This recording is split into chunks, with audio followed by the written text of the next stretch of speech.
nimetoka kuongea na Auntie kuhusu Family movie mpya. Yeah. Napenda kuongea na mashabiki wako, ni movie aina gani? Well, kwanza kabisa it's a movie ambayo itakuwa ni tofauti kwa sababu mimi na imani kubwa kwamba tasnia ya Bongo Movie watu wameshazoea mfumo mmoja, stories za aina moja.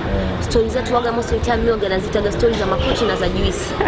Unajua kwa sababu gani? Kwa sababu utaweza ukashangaa mtu amekaa kwenye kochi, yani yeye story imeenda imerudi, wako kwenye makochi tu sebleni. Wamehama sana, wameenda chumbani. Yani hawaendagi, hawa think out of the box. Na stories ziko zile zile. Mke sijui hawezi kuzaa, sijui mume sijui kafanya nini, kuna sijui uganga, kuna sijui nini. And sisi tumefanya kwanza research, we try to think out of the box. Angalia story ambayo itakuwa iko different. Unajua, story ambaye hawajafanya watu wengi. Story ambaye mfumo wake utakuwa ni uko tofauti na nini nyingine. You know, kwa hiyo when we were starting from the story, from the nini, kulikuwa kuna utofauti mkubwa sana. Mpaka wakati tuna nini, kwa sababu kuna movement, kwa sababu watazamaji pia wanaborekana.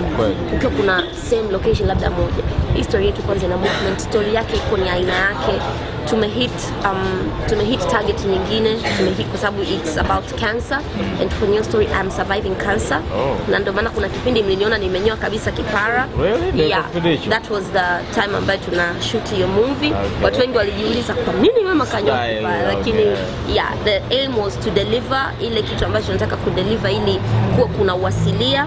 Kwa hiyo na imani kwamba itakuwa ni story nzuri, and maybe inaweza ikaingia hata kwenye awards kwa sababu kwa Bongo mimi naweza kusema kwamba Bongo inapea, yani wanawapa sana kipaumbele muziki kuliko movie.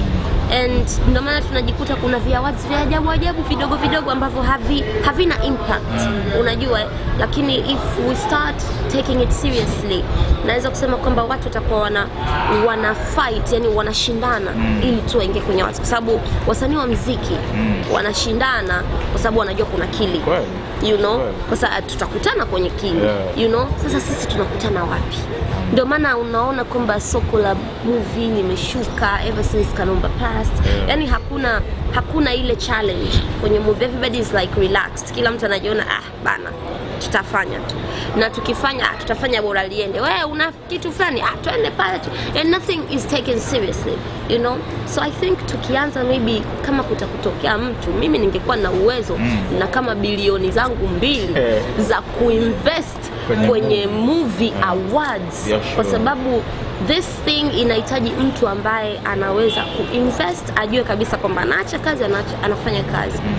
But this will bring so much impact. Mimi nafikiria kila siku kwamba tukiwa tuna award competition moja maybe in Tanzania, kwa sababu tukianza nayo in Tanzania itafika mbali. You know, itafika mbali, itaanza Afrika, itaenda nini hivyo.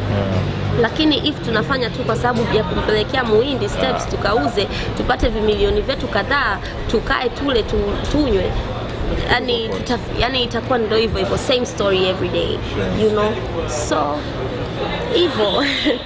So hivyo